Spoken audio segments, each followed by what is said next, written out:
ठीक है, आलसी नहीं होना है। Don't be a lazy person. Bible कहती है तुम आलसी ना हो, परंतु धीरज और विश्वास के द्वारा प्रतिज्ञाओं के वारिस बनो। आइए ध्यान दीजिए, खुदा के पाक कलाम में लिखा है परमेश्वर अब्राहम को चुनता है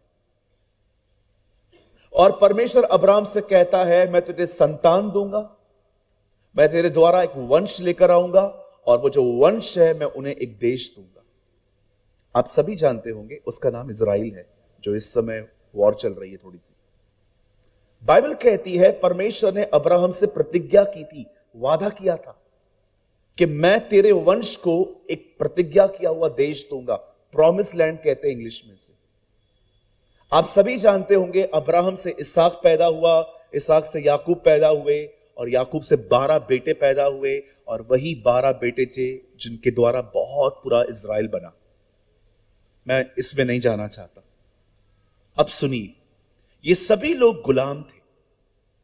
किसी राजा ने इन्हें अच्छे से गुलाम बना के रखा था और फाइनली एक दिन आता है जब परमेश्वर मूसा को कहता है तू जा और इन लोगों को वहां से छुड़ा।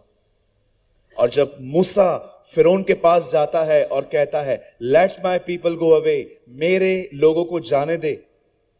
आप जानते होंगे, मैं फिर से शॉर्ट कर रहा हूं, 10 विपत्तियां परमेश्वर ने उनके ऊपर डाली और परमेश्वर उन्हें जब वहां से निकाल ले आया और बाइबल बताती है वो जंगल के रास्ते से निकले।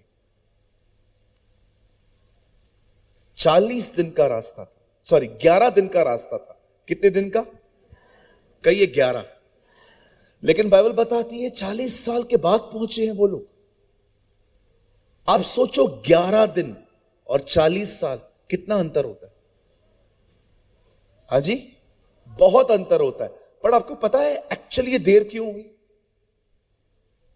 आप जानना चाहते हैं? रियल आप जानना चाहते हैं इस चीज को कि देर क्यों हुई? 11 दिनों का रास्ता 40 साल में कैसे बदला? मेरे पीछे कहिए, रास्ता उतना ही था, इजराइलियों की जुबानें लंबी हो गई थी। आप समझे? खाना नहीं मिलता था, वो कुड़कुड़ाते थे और फिर परमेश्वर उनको आगे नहीं लेके जाता था। इजराइलियों को 40 साल तक एक्चुअली पता है उनको क्यों देर हुई? उनकी जुबानों के कारण। वे कुड़कुड़ाते थे। अब हमेशा याद रखना, जब भी आप शिकायत करोगे ना, आप 2 कदम पीछे चले जाओगे। कुछ लोग बहुत शिकायत करते हैं, कई ये शिकायतें, हाँ हमेशा शिकायत करेंगे, ये ऐसा नहीं है, ये ऐसा नहीं है, ये ऐसा नहीं है, ये ऐसा नहीं है। जो है उसमें धन्यवाद करके जिंदगी जीनी चाहिए। आमीन। आप जानते हैं वो शिकायत करते थे, बार बार शिकायत करते थे।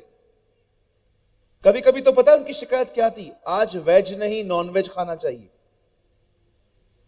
ये भी शिकायत थी उनकी। ये दाल चावल खा खा के हम तंग हो गए, अब इसको बंद करो, अब हमें मटन दो, मच्छी दो। और मच्छी में भी क्वालिटी बताते थे, यही मच्छी चाहिए। इतनी कंप्लेंट्स करते थे वो लोग, इतनी शिकायतें करते थे। और जब भी वो शिकायत करते थे परमेश्वर उनको आगे नहीं ले जाता था, वे सालों के सालों वहां बैठ जाते थे। आज मैं सबसे पहले आपसे एक सवाल पूछना चाहता हूं।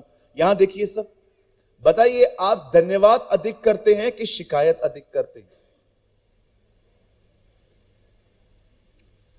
हां जी,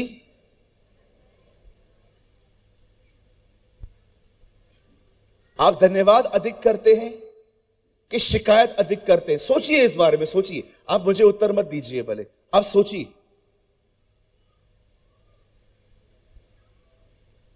कभी कभी शादियों पे ना लोग आते हैं ना, जब हम लोग उनको इनवाइट करते हैं, आपने देखा होगा धन्यवाद नहीं देंगे, उनके लिए खाना बना के रखा है, ये किया है, खड़े हो जाएंगे।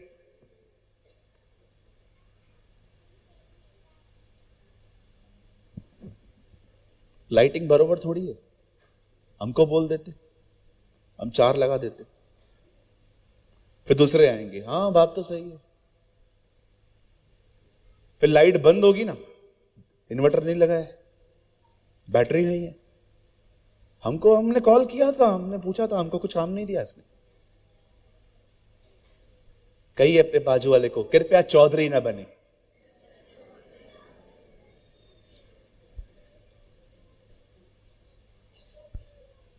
जब पहले काम था तो आया नहीं, अभी शिकायतें करने आ गया है।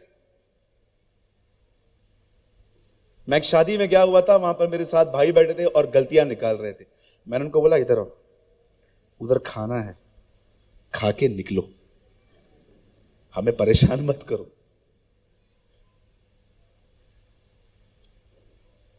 आप जानते हो शिकायतें कौन करता है? शिकायतें वो करते हैं, वो लोग करते रहते हैं सारा सारा दिन, जो एक्चुअली ये दिखाते हैं शिकायत करके कि परमेश्वर ने मुझे जहां रखा है ना, मैं वहां खुश नहीं हूं। एक्चुअली शिकायत करना प्रभु की इच्छा का विरोध करना है। आप हमेशा याद रखिएगा, प्रभु एक मसीह व्यक्ति को जहां पर भी लेके जाता है ना, कुछ सिखाने के लिए लेके जाता है। हर चीज को ट्रेनिंग की तरह लो, हर चीज को। कभी कभी सामने वाले के दुखों को समझने के लिए परमेश्वर हमें कठिन रास्तों से ले जाते हैं।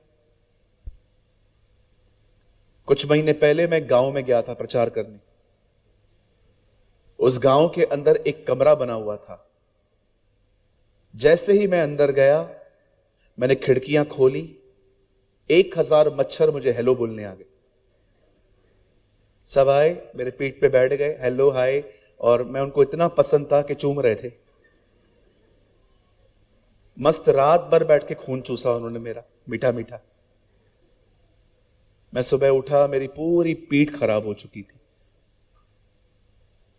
मैं कभी कभी सोच रहा था, हम शहर में रहते हैं, हमारे रूम्स में एयर कंडीशन होती है, हम लोग आते हैं जाते हैं गाड़ियों पे, पर जो लोग यहां पर रहते हैं वो कितना कठिनाई से गुजरते होंगे। कभी कभी खुदा हमें ऐसी जगहों पे ले जाता है जहां पर हम लोगों को एक्चुअली परमेश्वर सिखाने से ज्यादा वो हमें सिखाता है। मैं कभी ट्रिप नहीं भूला वो वाली, जब परमेश्वर ने मुझे कहा, मैं तुझे यहां पर इसलिए नहीं लाया हूं कि तू सिखाए, मैं तुझे कुछ बताने आया हूं कि देख ये कैसे हालातों में रहते हैं। और तुम लोग शहर के लोग कितने कंप्लेंट्स करते हो, ये नहीं मिला, वो नहीं मिला, वो नहीं मिला, ये नहीं मिला, ये नहीं मिला, वो नहीं मिला। जो कुछ मिलता है ना, शुक्रगुजारी करना सीखिए। आमीन। आप शायद माने या ना माने। आप जानते हैं, आप में से कुछ लोग यहां बैठे हैं, trust me my sister, my brother, विश्वास कीजिए, जो जिंदगी आप जी रहे हैं ना आज, लोगों का सपना है वैसा जीना, पर वो नहीं जी पाते। जब लोग आपको गाड़ियों में जाते हुए देखते हैं ना, उनका सपना है कि एक दिन मैं भी यहां बैठ पाऊं, लेकिन वो नहीं बैठ पाते। मैं आप में से हर एक को कहना चाहता हूं, 2024 में एक आदत लेकर आइए अपने जीवन में कि मैं कोई शिकायत नहीं करूंगा उन चीजों के प्रति जो मेरे पास नहीं है। मैं धन्यवादी रहूंगा उन बातों के प्रति जो खुदा ने मुझे दी है। आमीन। बाइबल कहती है तुम्हारे बीच में हमेशा धन्यवाद सुना जाए। आपको पता है धन्यवाद देने से चमत्कार होते हैं। मैं आपको दिखाऊं? हेलो, आप देखना चाहते हैं बाइबल के अंदर धन्यवाद देने से चमत्कार होते हैं? बाइबल कहती है यीशु मसीह के सामने 5000 लोग बैठे हुए थे, उसके पास देने के लिए कुछ नहीं था। एक बच्चे से उसने 2 मछली 5 रोटी ली। बताइए उससे पहले क्या किया? धन्यवाद दिया और खिलाने लग गया। 5000 लोगों ने खाना खाया। मैं आपको कहना चाहता हूं, धन्यवाद देना शुरू कीजिए, परमेश्वर आपके रास्तों को ठीक करना शुरू कर देगा। जोर से कहिए हालेलुया। आइए मेरे पीछे कहिए, प्रभु आपका धन्यवाद, क्योंकि आप मेरे साथ हैं, क्योंकि आप मुझे प्यार करते हैं। जो कुछ आपने आज तक नहीं किया उसके लिए भी धन्यवाद, क्योंकि मैं जानता हूं उसमें भी मेरी भलाई है। Yes, amen. Amen. Come on, give a good clap for Jesus.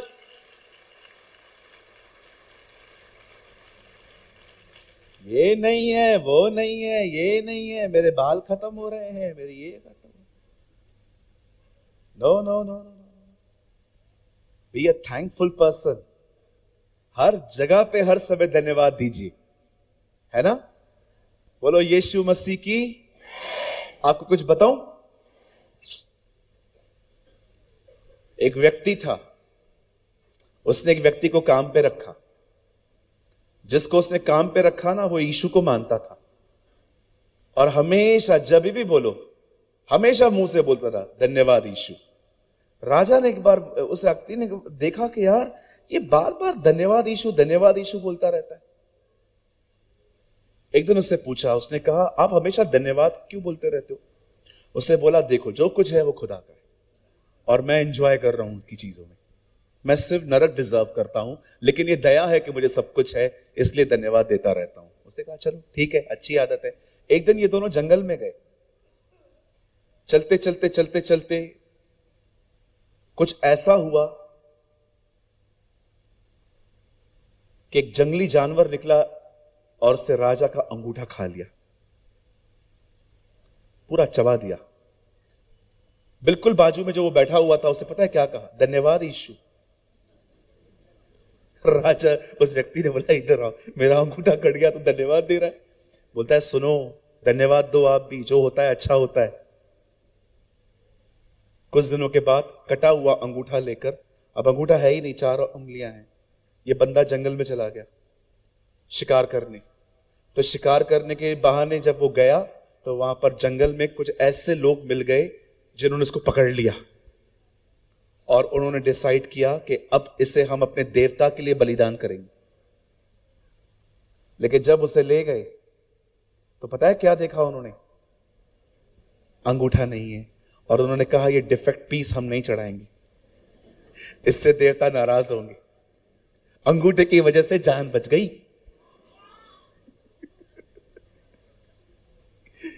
आपको नहीं पता, जिंदगी में छोटी छोटी ठोकरें एक बड़ी ठोकर से बचा सकती है। कभी ना भूलें, कभी कभी परमेश्वर छोटी छोटी चीजें होने देता है ताकि आप बुद्धिमान हो जाएं। आपको पता है इन दिनों में अगर आप लोगों से मिलेंगे ना, तो हर एक के लाइफ में हर्टिंग से, हर्टिंग का मतलब होता है ठेस खाए हुए लोग। कई ये ठेस खाए हुए, हाँ ऐसे बहुत लोग मिलेंगे आपको ठेस खाए हुए। पति से ठेस खाए हुए, पत्नी से ठेस खाए हुए, सांस तो अच्छी लगी नहीं रही है, सांस बंद करके रखी है उसने हमारी। बहुत सारे, इवन चर्चेस के अंदर भी आप देखते रहेंगे, बहुत सारे विश्वासी एक दूसरे से नाराज होते हैं। आपको पता है ये शुरू कैसे होता है? हमारी सबसे बड़ी प्रॉब्लम है, हमें जहां से थोड़ा प्यार मिलता है हम पूरे उसके हो जाते हैं। That is our biggest issue.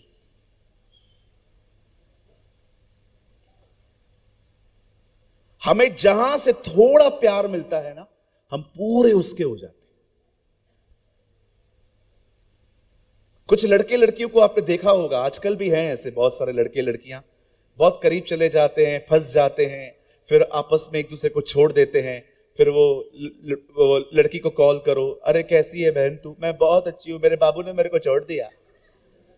पता नहीं क्या करता होगा, मर गया तेरा बाबू। क्यों करीब गए मुझे बताइए? किसने कहा उसके करीब जाने के लिए? हेलो, क्यों गए करीब? लड़के ने थोड़ा प्यार दिखाया, आप उसके करीब चले गए। आपने पहचाना वो है कौन? मेरे भाई, उसने खाली थोड़ी लिपस्टिक लगाई, थोड़ा सा मुंह पे चूना लगाया तेरे को चूना लगाने के लिए। क्या हुआ, हंस क्यों रहे हो? मेकअप का दूसरा नाम ही धोखा है।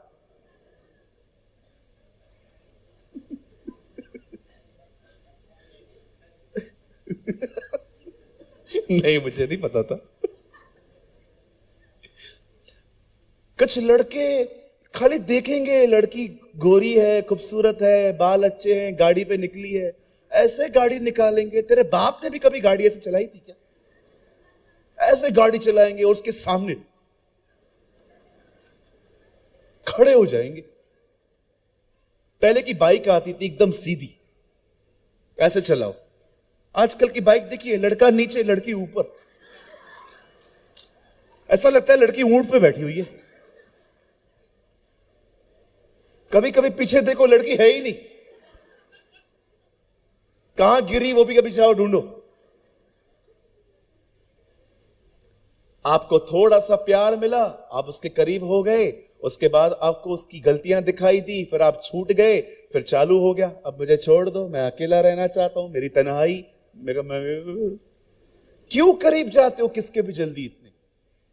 मैं कभी किसके करीब नहीं जाता जल्दी, नेवर। ये घमंड नहीं है, लेकिन मैं जानता हूं मेरे अंदर किसी को सहने की भी एक लिमिट है।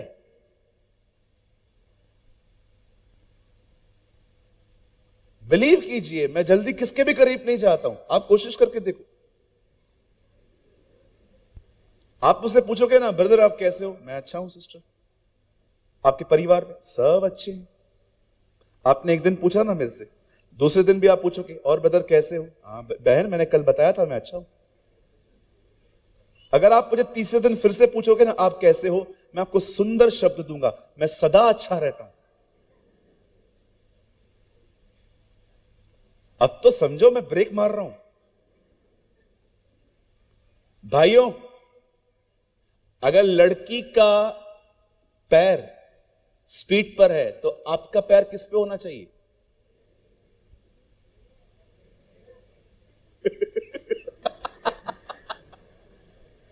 ब्रेक लगाओ। मेरी बहनों, लड़के दोस्ती करने में हमेशा स्पीड में रहते हैं, तो आपका पांव किस में होना चाहिए? ब्रेक पे लगाओ। वो आपसे पूछता है कैसे कैसे, नाम नहीं लेता है ना, जानबूझ के बोलो भैया मैं बहुत अच्छी हूं, तोड़ दो दिल उसका, उधर का उधर ही। और अगर उसके बाद भी आप देखो ना कि आपको लाइन मार रहा है, उसको बोलना काश तो मेरा सगा भाई होता। Come on, break his heart. हड्डियां बाद पे तोड़ेंगे अपन, पहले दिल तोड़ो। Come on young generation, you should be wise, बुद्धिमान बनो। कुछ बहनें कहती हैं लड़के मेरे पीछे पड़े हैं। कोई लड़का आपके पीछे नहीं पड़ा है, आपने पड़वाए। नंबर कैसे आया उसके पास आपका? आपने ही दिया ना, भुगतो।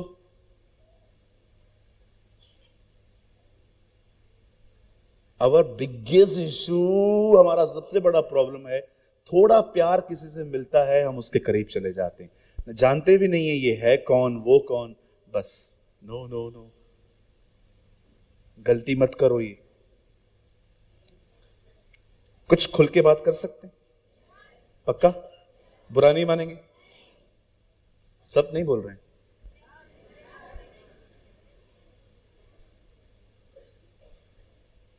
पहले बहनों से बात करूं, 2 मिनट खाली। कोई भी लड़का अगर शादी से पहले आपको मिलने की कोशिश कर रहा है ताकि उसे कुछ मिल सके, तो बिलीव करिए ये वो लड़का नहीं है जिसके लिए आप प्रेयर कर रहे हो। आप समझे? जो लड़का आपको शादी से पहले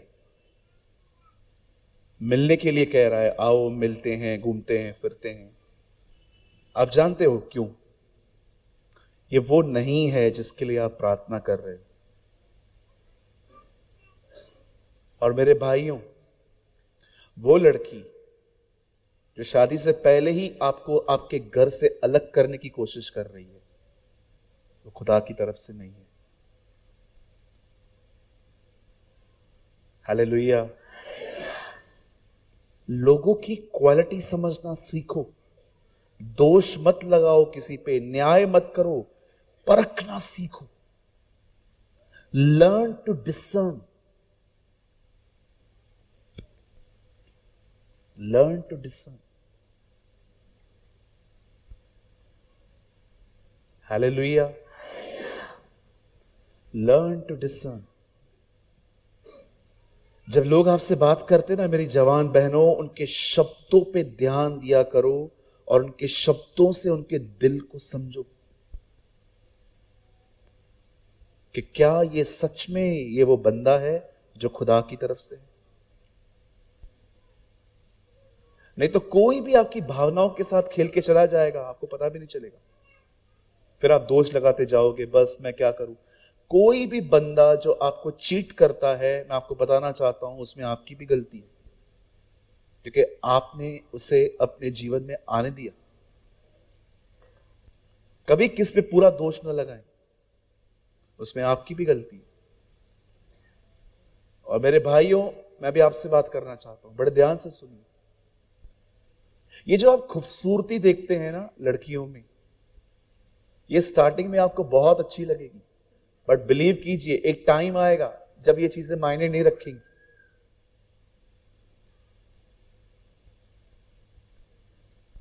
मेरा एक दोस्त है, उसने एक लड़की पसंद की, मुझे लेकर गया, बोला ब्रदर ये देखो ये लड़की अच्छी है, क्या बोलते हो। मैंने उसको साफ साफ कहा बहुत अच्छी है, लेकिन ये तेरा घर नहीं बनाएगी, ये तेरी मदर के साथ नहीं रहेगी। जब आपको कोई एडवाइस देता है ना तो समझो।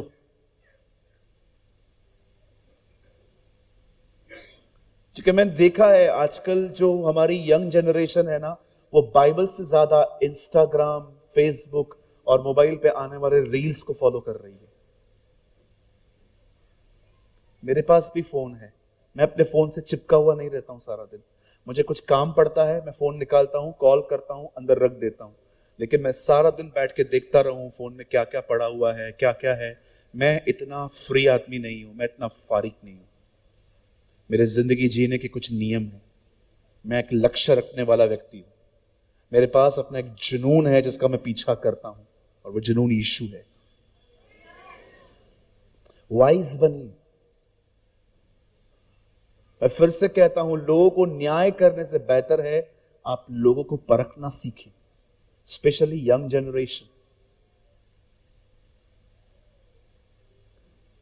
आप जानते हैं जब परमेश्वर उन लोगों को निकालकर मिस्र की तरफ, मिस्र से कनान जा रहा था, पता है उनके साथ क्या हुआ? वे कुड़कुड़ाते थे, वो शिकायतें करते थे, इस वजह से उनकी जर्नी लेट हुई।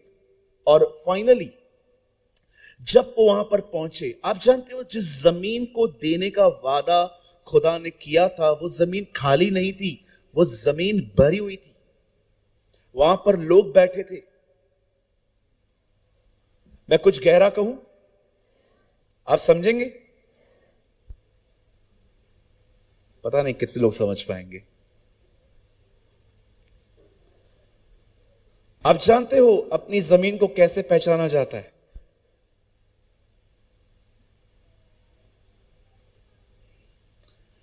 जिस जमीन पे दानव नहीं बैठे, वो जमीन आपकी नहीं है।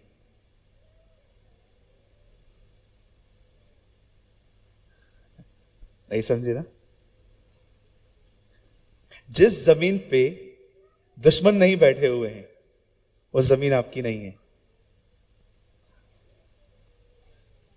जब परमेश्वर आपके लिए कुछ रखता है ना, तो शैतान हमेशा छुपाने की कोशिश करता है कि वो आपको न मिले, उसे ही पाना है।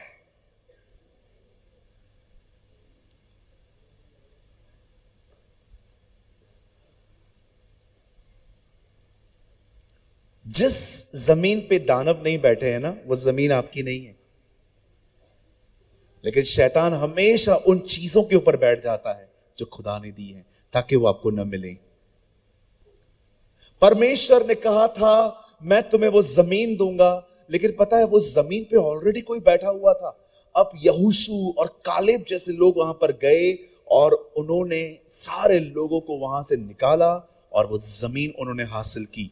पर याद रखिए, हम में से जितने भी लोग यहां पर बैठे हुए हैं, सुनिए, यहां पर परमेश्वर ने आपसे भी प्रतिज्ञाएं की हैं, जैसे परमेश्वर ने उनसे प्रतिज्ञाएं की थी। उन्होंने जमीन हासिल की हथियारों को चला के। पर आपको पता है आपको आपकी प्रतिज्ञाएं कैसे पूरी होंगी? जब आप विश्वास और धीरज के साथ खड़े होंगे। कई बार जब आप देखते हैं कि आपको तकलीफ है और आप चर्च आते हैं, आप